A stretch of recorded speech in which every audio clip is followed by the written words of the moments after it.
Hello my dear students, welcome back. Again I am here your biology mentor Lekika ma'am with the chapter microorganisms friend and foe. Let's start the further topic today in today's lecture. Okay. In the very last lectures मैंने आपको जो भी 3 to 4 lectures जो हो चुके हैं उसमें मैंने आपको entire microorganisms के टाइप के बारे में अभी तक एक्सप्लेन कर दिया. ठीक है. कौन कौन से हो गए? कोई बैक्टीरिया डिस्कस हो गया, एल्गी डिस्कस हो गया, प्रोटोजोन्स डिस्कस हो गया एंड फंगी भी डिस्कस हो गया. The one and only which left is virus. So today हम बात करेंगे वायरस के ऊपर. ठीक है डियर, चलिए. सो वायरस का नाम अभी तो सभी बच्चों ने सुन लिया होगा, जो नहीं भी जानते होंगे वो भी अब जानने लग गए. क्यों? क्योंकि कोरोना वायरस अभी बहुत तेजी से बढ़ चुका है, उसने अपने पैर अच्छे से जमा लिए.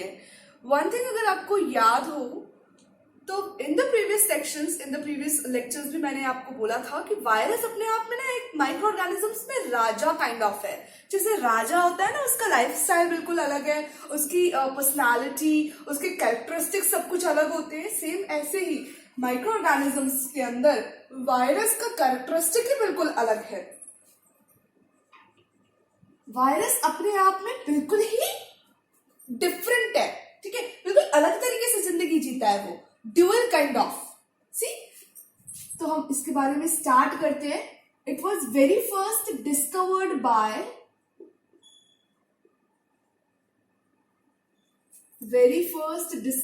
Bye Ivanovsky in 1892. ओके, 1892 में वायरस को डिस्कवर्ड किया था इवानोव्स्की ने. एंड देन उसके बाद में जब टर्म था, जो वायरस टर्म आया है बेटा, वो इवानोव्स्की ने नहीं दिया था, वो टर्म दिया था किसी और ने. And the term was basically given by Louis Pasteur. Okay, तो वायरस की डिस्कवरी करी थी इवानोव्स्की ने, लेकिन उसकी जो टर्म है वो किसने दिया? लुइस पास्टर ने. ओके माय डियर, चलिए फर्दर हम देखते हैं वायरस किससे बना हुआ है. वायरस दो काइंड के सब्सटेंस से मिलकर बना हुआ है. दैट इज, एक तो है nucleic acids and protein. Okay my dear, so it is basically made up of two types of substances, that is nucleic acid and protein.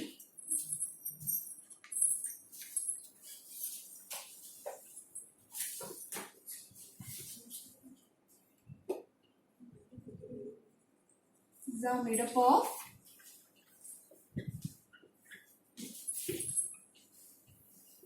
two type of substances, that is nucleic acid and protein. Okay dear, फिर next हम देखें the study of virus. Last lectures में मैंने आपको बताया algae की study को हम क्या बोलेंगे, फंगी की स्टडीज को हम क्या बोलते हैं, एंड जो पर्टिकुलर पर्सन जो इनकी स्टडी करता है उनको क्या बोला जाता है. तो सेम ऐसे ही वायरस के अंदर भी वायरस की स्टडी को बोला जाएगा virology, and the person who study about these virus, those are called as a virologist. Study of virus is called virology. ठीक है, and the person is who study about these viruses, various kind of viruses, those are called as virologists. Okay, note it down fast my dear. So आपको आज समझ आ गया. Virus very first discovered by Ivanovsky. Term was basically given by Louis Pasteur, and the virus are made up of two type of substances, that is nucleic acid and protein. Very very important. ये question बन के आता है. And the study of virus is called virology. ठीक है. And the person who study about these various kind of viruses are called as virologist. ठीक है. Now thing is कि वायरस बहुत ज्यादा माइन्यूट होते हैं, इतने माइन्यूट कि आप उन्हें नेकेड आई से नहीं देख सकते. सी, कोरोना वायरस क्या हमें आंखों से दिख रहा है? अगर आंखों से दिख रहा होता तो हम उससे बच सकते थे. पर हम नहीं बच पा रहे क्योंकि वो हमें विजिबल नहीं है.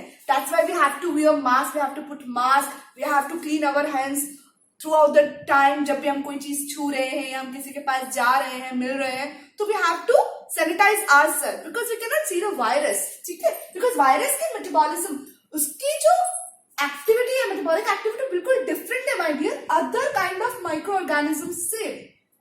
For the other kind of microorganisms they are antibiotics for them.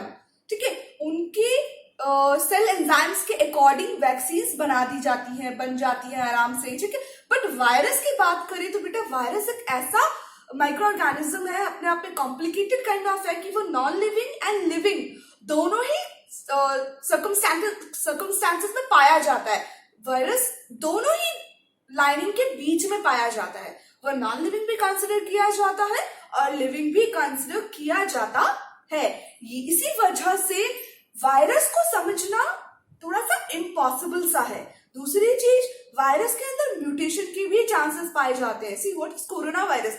Corona virus normally अगर बात करी जाए तो जो हमारे इन्फ्लुएंजा वायरस होता है, कॉमन कोल्ड वायरस होता है, सार्स वायरस जो है, ठीक है, सीवियर एक्यूट रेस्पिरेटरी सिंड्रोम जिसने जो वायरस कॉज करते हैं, जिसकी वजह से बहुत ज्यादा रेस्पिरेटरी प्रॉब्लम्स होने लग जाती हैं. ठीक है, नॉइजिया हो गया, कफ हो गया, खांसी जुकाम वगैरह बहुत ज्यादा जिन वायरस की वजह से होती है, उन्हीं वायरस में क्या हुआ, म्यूटेशंस हो गए और वायरस ने पर्टिकुलरली अपने जेनेटिक कॉन्फ़िगरेशंस को चेंज करके अपने आप को और major drastic kind of virus बना लिया, जिसकी वजह से आज अब कोरोना वायरस बन चुका है. From the normal influenza virus या नॉर्मल कॉमन कोल्ड वायरस अपने आप को चेंज करके कोरोना वायरस में कन्वर्ट हो गए. अब ये कोरोना वायरस की जो मैकेनिज्म है, इनकी जो प्रोटीन स्ट्रक्चर है, उसको आइडेंटिफाई करने में टाइम लगेगा, तो वैक्सीन भी टाइम लगाएगी बनने में. क्योंकि पहले क्या जानना है कि कोरोना वायरस की जो पर्टिकुलर वायरस है उसका बॉडी स्ट्रक्चर कैसा है, तो उसके ऊपर किस टाइप के एंटी डॉट्स काम कर सकते हैं, तभी जाकर कोई वैक्सीन, कोई भी मेडिसिन बन सकती है. तो वायरस, मैंने आपको इसीलिए बोला कि अपने आप में राजा है. इसके सामने जिस तरीके की सिचुएशन आ जाती है, जिस तरीके की ह्यूमन बॉडी, होस्ट बॉडी आ जाती है, अपने आप को उस तरीके से फटाफट म्यूटेट कर देता है, फटाफट अपनी पूरी की पूरी न्यूक्लिक एसिड्स की जो चेन है उसको फटाफट चेंज कर लेगा, उसके प्रोटीन्स को फटाफट चेंज कर लेगा और डिफरेंट टाइप का वायरस बनकर उभर के सामने आएगा, जो कि और भी ज्यादा हार्मफुल हो सकता है. वायरस अपने आप में अलोन माइक्रो ऑर्गेनिज्म है, जिसकी कोई भी, मैं बात करूं तो कोई भी यूजेस नहीं है. Virus doesn't have any kind of uses at all. इसके सिर्फ और सिर्फ डिमेरिट्स है. ये सिर्फ और सिर्फ क्या करता है, सिर्फ और सिर्फ नुकसान पहुंचाता है, इसके कोई फायदे नहीं है. ठीक है, वायरस से सिर्फ और सिर्फ इंसान को बीमारियां हो सकती है, डिसीज हो सकती है, बट ऐसा कोई भी वायरस नहीं आया कि भाई हाँ ये पर्टिकुलर वायरस ह्यूमन लाइफ में इंपॉर्टेंट है, ह्यूमन लाइफ में यूजफुल है. जिस तरह से बैक्टीरिया हो गया, फंगी हो गया, एल्गी हो गया, इन सब की तो यूजेस है. हम आगे माइक्रो ऑर्गेनिजम्स के यूजेस के बारे में बात करेंगे. तो बहुत सारे यूजेस है, मेडिसिन पर्पज के लिए यूजेस है, डेली लाइफ में यूजेस होते हैं, इंडस्ट्रीज में यूजेस है, एग्रीकल्चर पर्पज के अकॉर्डिंग यूजेस है, बट वायरस के कोई यूज नहीं है. ये जहां प्रेजेंट है वहां पे आप मानकर चलो ये डिजास्टर कॉज करेगा, तबाही मचाएगा. ठीक है, चलिए आगे देखते हैं हम. तो लिख लीजिए इसके अंदर कि ये क्या है, माइक्रोस्कोपिक है, मतलब ये इलेक्ट्रॉन माइक्रोस्कोप के थ्रू ही विजिबल होगा.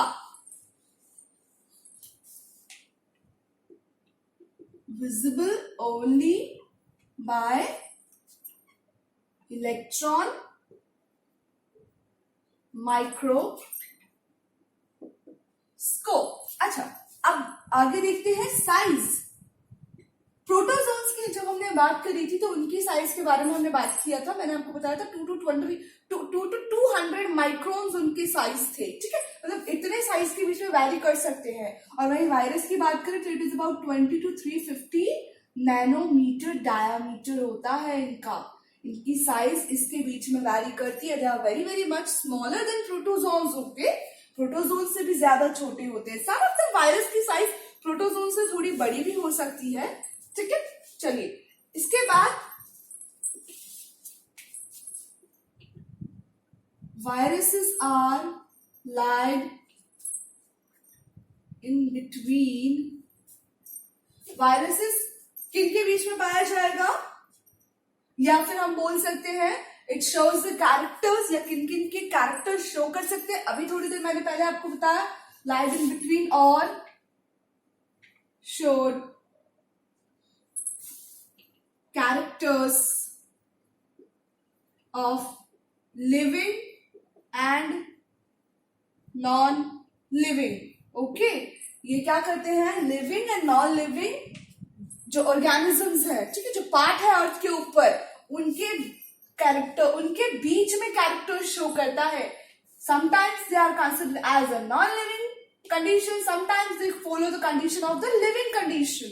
अब वो कैसे, वो देखिए आप इधर, हम दोनों ही कंडीशन के बारे में बात करेंगे।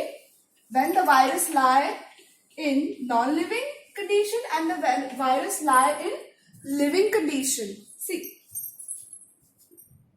virus in non-living condition में बात करें तो non-living कब होता है वायरस, मतलब वायरस को हम non-living क्यों कंसिडर करते हैं, because they can not respire, वो रेस्पायर नहीं कर सकता माय डियर।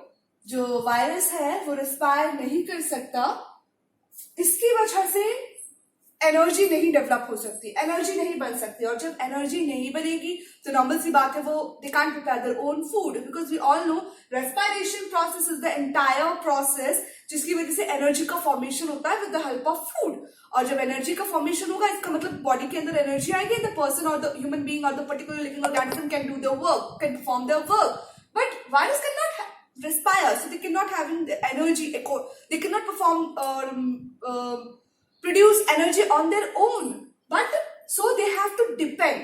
So जब नॉन लिविंग है, इसका मतलब they cannot respire. Okay, फिर इसके बाद बात करेंगे, अच्छा नॉन लिविंग कंडीशन की सबसे पहली कंडीशन सेल की हम बात करें, हमारी जो बॉडी है वो सेल की बनी हुई है, ठीक है। Cell is having a living biomolecule, जिसकी वजह से सेल को अपने आप को क्या बोला जाता है, लिविंग पार्ट और लिविंग सब्सटेंस बोला जाता है। वही लिविंग सब्सटेंस वायरस के अंदर एब्सेंट होता है। Okay, so they don't have, they do not have protoplasm, इनके पास में क्या नहीं है, they do not have protoplasm. Okay my dear, protoplasm एक तरीके का मैट्रिक्स सब्सटेंस है जो कि सेल में पाया जाता है। इससे पहले हमने जितने भी माइक्रो ऑर्गेनिजम्स पढ़े, that is algae, bacteria, fungi, protozoans, they all are made up of cells, हमने बात करी थी ना, मैंने इनको कंसिडर भी किया था कि they are considered in prokaryotic cells and they are considered in eukaryotic cells. So जब सेल के बने होंगे तब तो उनमें प्रोटोप्लाज्म है ना, the matrix substance present, but virus cell body है ही नहीं, वायरस सेल बॉडी नहीं है, वो सेल का नहीं बना है, और उसकी कोई भी मेम्ब्रेन नहीं है, उसकी कोई भी आउटर मेम्ब्रेन, इनर मेम्ब्रेन, कोई कवरिंग नहीं है। सो इसीलिए इनके पास में प्रोटोप्लाज्म्स नहीं होते हैं। इसके बाद मैं बात करूं, so they don't have enzyme system. अब क्योंकि इनके पास में मैट्रिक्स रीजन नहीं है, so they also don't have enzyme system, they do not have enzyme system, इनके पास में एंजाइम सिस्टम भी नहीं है, एंजाइम्स नहीं है, so they can not digest और they can not do other kind of processes inside it, क्योंकि सेल बॉडी नहीं है, सेल बॉडी नहीं है, मैट्रिक्स नहीं है, मैट्रिक्स नहीं है, एंजाइम्स का फॉर्मेशन ही नहीं होगा। ठीक है, क्लियर हो गई बात आप लोगों को। इसके बाद बात करें तो लिविंग नॉन लिविंग कंडीशंस के अंदर इसको इसलिए भी रखा जाता है because they exhibit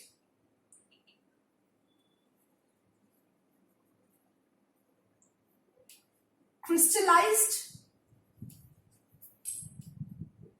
form like sugar crystals,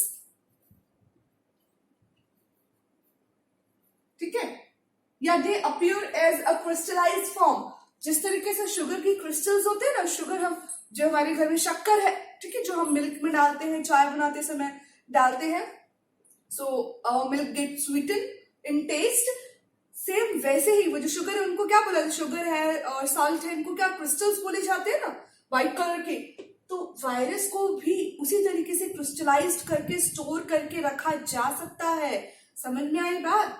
that's why they are considered as non living thing. क्या किसी भी लिविंग ऑर्गेनिज्म को आप क्रिस्टलाइज करके स्टोर करके रख सकते हैं? क्या नहीं रख सकते। इवन हम सेल को भी इस तरीके से क्रिस्टलाइज करके बहुत हाई टेम्परेचर में उसको बर्न कर दो, क्रिस्टल्ड कर दो एंड देन उसको स्टोर कर दो, पॉसिबल नहीं है। अगर हम किसी भी लिविंग ऑर्गेनिजम्स के सेल को हाई टेम्परेचर दे तो that particular cells will get burn. वो सेल तो क्या हो जाएगी, डेड हो जाएगी, उसकी मेम्ब्रेन्स पूरी ब्रेक डाउन हो जाएगी, प्रोटोप्लाज्म पूरा सूख जाएगा, ड्राई हो जाएगा, नॉन लिविंग हो जाएगी सेल तो। बट वायरस कैन क्रिस्टलाइज्ड, ठीक है। और जब उसको लिविंग, जैसे ही उसको कोई होस्ट बॉडी मिल जाएगी, पर्टिकुलर क्रिस्टलाइज्ड फॉर्म की जो वायरस है उनको जैसे कोई होस्ट बॉडी मिल जाती है, पर्टिकुलर टेम्परेचर मॉइस्चर मिल जाता है, तुरंत वो क्या हो जाते हैं, लिविंग कंडीशंस में आ जाते हैं। तो अब हम बात करेंगे लिविंग कंडीशंस के अंदर कैरेक्टरिस्टिक्स ऑफ लिविंग वायरस। अभी तो हमने बात करी नॉन लिविंग के अंदर वायरस के क्या कैरेक्टरिस्टिक्स शो करता है। वायरस क्या कैरेक्टरिस्टिक्स शो करता है कि वो रेस्पायर नहीं कर सकता, उसके पास प्रोटोप्लाज्म नहीं है, उसके पास एंजाइम सिस्टम नहीं है, वो क्रिस्टलाइज हो जाता है। बट जब वायरस कोई भी लिविंग कंडीशन के अंदर आता है तब वो क्या कैरेक्टरिस्टिक्स शो करता है, या ऐसे क्या कैरेक्टरिस्टिक्स है जिनकी वजह से हम सेल को लिविंग भी कंसिडर कर सकते हैं। तो virus in living condition,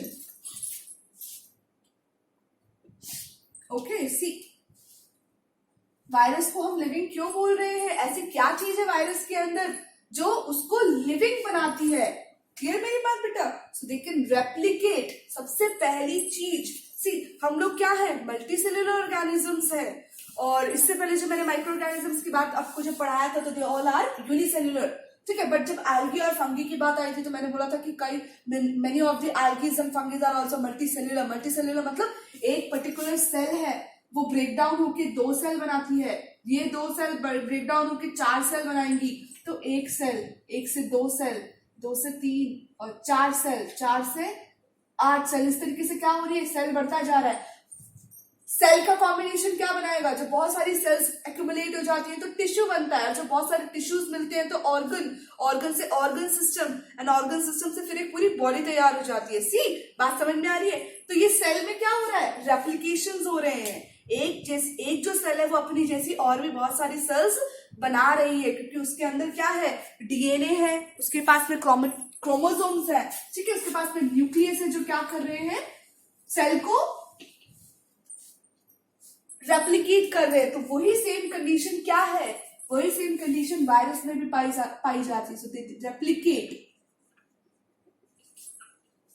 inside the host body, okay my dear. So non living, ये नॉन लिविंग कंडीशन में भी रह सकते हैं वायरस, और लिविंग में भी रहते हैं। जब नॉन लिविंग में रहते हैं तो किस फॉर्म में नजर आते हैं, क्रिस्टल्ड फॉर्म में नजर आएंगे, ओके। ये समटाइम्स एनवायरमेंट में भी प्रेजेंट है, बट जस्ट बिकॉज कि उनको होस्ट नहीं मिल रहा है तो इसलिए वो एनवायरमेंट में किसी भी कंडीशन पे कहीं पे भी सेटल डाउन हो सकते हैं, या फिर हवा में फ्लो कर रहे होते हैं, ज्यादातर क्रिस्टल फॉर्म में होंगे, ठीक है। पर जैसे इसको कोई लिविंग बॉडी मिल गई, सो दे स्टार्ट रेप्लिकेट, क्योंकि उनको लिविंग बॉडी मिल गई है। So what they take, they take proteins,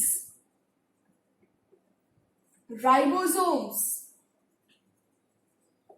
of host body. ये क्या करेंगे, ये जो पर्टिकुलर जिस भी बॉडी के अंदर एंटर कर रहे हैं उसके राइबोसोम्स, उसके प्रोटीन्स बॉडी लेंगे और अपने आप को क्या करेंगे, रेप्लिकेट। फटाफट से एक वायरस टूटकर 2 वायरस, 2 से 4, 4 से 8, इस तरीके से मल्टीप्लाई होते जाएंगे हमारी बॉडी के अंदर। सेम कंडीशन कोरोना वायरस के साथ है।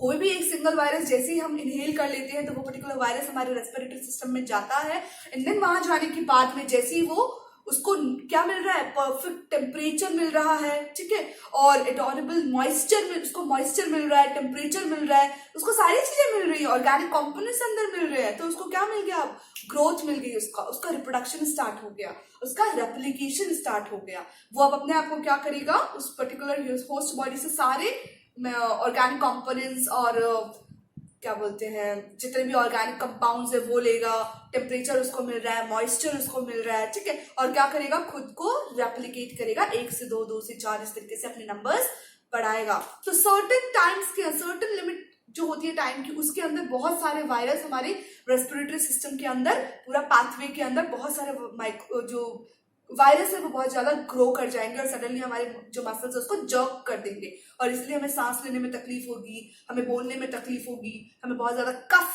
होगा, ठीक है। तो ये कंडीशंस होने लग जाती हैं. So they take protein, ribosomes of host body. इसके अलावा मैं बात करूं तो इनके पास में दे हैव न्यूक्लिक एसिड्स. ठीक है माय डियर, इनके पास में क्योंकि न्यूक्लिक एसिड्स है, मेरी फर्स्ट मैंने आपको बताया था कि किसके बने हैं, न्यूक्लिक एसिड्स एंड प्रोटीन्स के, बट दैट डजंट मीन कि वो लिविंग है.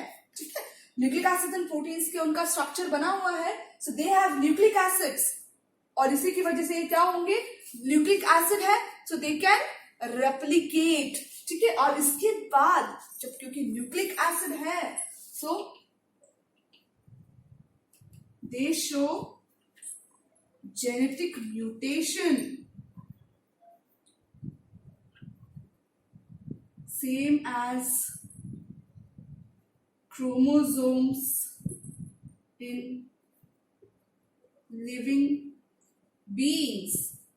लिविंग बीइंग्स के अंदर जिस तरीके से हमारी जो बॉडी है बेटा, हमारे सेल्स के अंदर क्रोमोसोम्स होते हैं जो हमारे कैरेक्टरिस्टिक्स को डिफाइन करते हैं. समटाइम्स ये क्रोमोसोम्स हमारे सेल्स को कभी कभार सर्टेन कंडीशंस ऐसी होती है कि हमारे क्रोमोसोम्स चेंज हो जाते हैं. ठीक है, आपने कई बार ऐसा देखा होगा कि सम ऑफ दम एनिमल्स या सम ऑफ दम लिविंग ऑर्गेनिजम्स की 2 हाथ एक्स्ट्रा निकल आते हैं. ठीक है, या फिर कभी कभार आपने देखा होगा 2 ट्विंस बेबी है वो एक दूसरे के साथ अटैच है, चाहे हाथ कभी कभार हेड रीजन से अटैच होते हैं, चेस्ट रीजन से अटैच होते हैं, बैक से अटैच होते हैं. ठीक है, या समटाइम्स ऐसे कई चेंजेस आपको बॉडी के अंदर नजर आते होंगे. लाइक अगर फीमेल बॉडी है लेकिन उसकी अपीयरेंस बॉय की जैसी है, बॉय की बॉडी है लेकिन उसकी अपीयरेंस फीमेल जैसी है, तो ये कुछ किसकी वजह से, क्रोमोसोम्स के चेंजेस होने की वजह से, मतलब म्यूटेशन हो गया. सेम वही म्यूटेशन किसके अंदर भी पाया जाता है, वायरस के अंदर भी. तो जेनेटिक म्यूटेशन इनके अंदर पाया जाता है और ये इसलिए अपने आप को फर्दर चेंज कर लेते हैं. ठीक है, so whenever they get proper nutrition, proper temperature और प्रॉपर ऑर्गेनिक कंपाउंड्स जो इनको ज्यादातर नेचुरल सबस्ट्रेट से मिल जाते हैं, आप लिख सकते हो इस पॉइंट को. They also grow on natural substrate. Natural substrate के ऊपर भी ग्रो कर सकते हैं, वेयर दे गेट टेम्परेचर. ठीक है, ऑर्गेनिक कंपाउंड्स. ठीक है, और उसके अलावा बात करें तो food, they also get food, मतलब ऑर्गेनिक कंपाउंड्स की फॉर्म के अकॉर्डिंग इनको फूड भी मिल जाता है. ठीक है, इनको मॉइस्चर भी मिल जाता है. Okay my dear, so they can also grow on natural substrate. I hope आपको ब्लैक बोर्ड पूरा विजिबल हो रहा होगा माय डियर.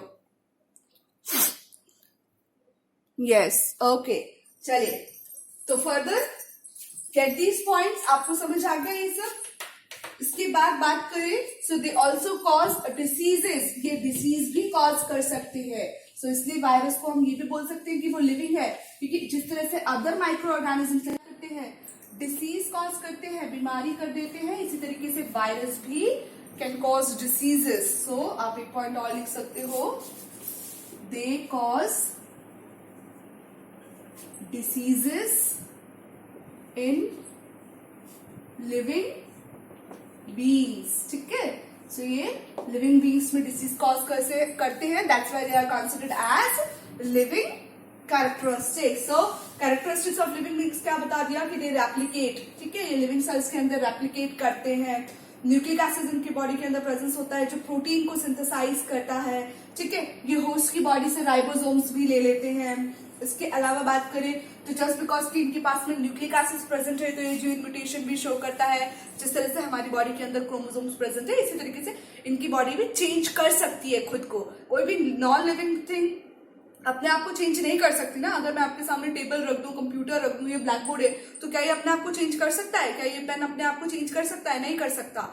लेकिन अगर कोई लिविंग बॉडी है तो due to the effect of environment के इफेक्ट की वजह से वो अपने आप को चेंज कर लेगी. मे बी आज हमारी ह्यूमन बॉडी कुछ इस तरीके की, एट द फ्यूचर टाइम वो हमारी बॉडी में सर्टेन कुछ चेंजेस हो सकते हैं. ठीक है, तो ये चेंजेस कौन कर सकता है? कोई लिविंग ऑर्गेनिज्म नहीं कर सकता है. इसके अलावा बात करी जाए तो they also cause diseases in the living beings. ये डिसीजेस भी कॉज करता है और उस डिसीजेस को अभी हम झेल रहे हैं in the form of corona virus. ठीक है, वेरी वेरी इंपॉर्टेंट बच्चों, आपको बहुत सेफ रहना है इससे, बिकॉज ये वायरस बहुत डेंजरस है. जस्ट बिकॉज की इसकी वैक्सीन नहीं बनी है, इसीलिए इट इज वेरी इंपॉर्टेंट कि आप घर में रहें, सेफ रहे, हर किसी चीज को छूने के बाद सैनिटाइज करें खुद को। कहीं भी बाहर जा रहे हैं बेसिकली तो आप अवॉइड करिए बाहर जाना, ठीक है।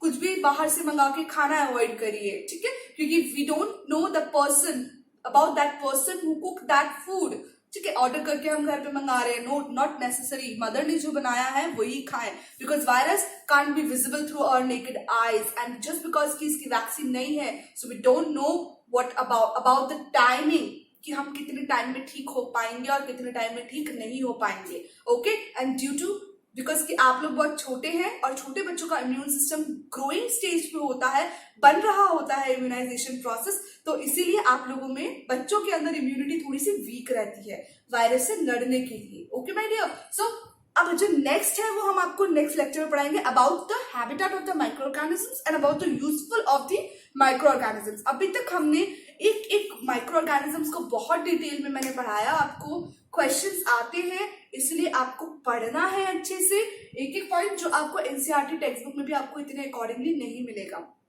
ओके। अब जो पढ़ाऊंगी मैं आपको फर्दर उसके यूजेस और उनके हैबिटेट्स आपको बताऊंगी कि किस तरीके से माइक्रो ऑर्गेनिजम्स को प्रिजर्व भी करके रखा जाता है। तब तक स्टे सेफ, स्टे होम,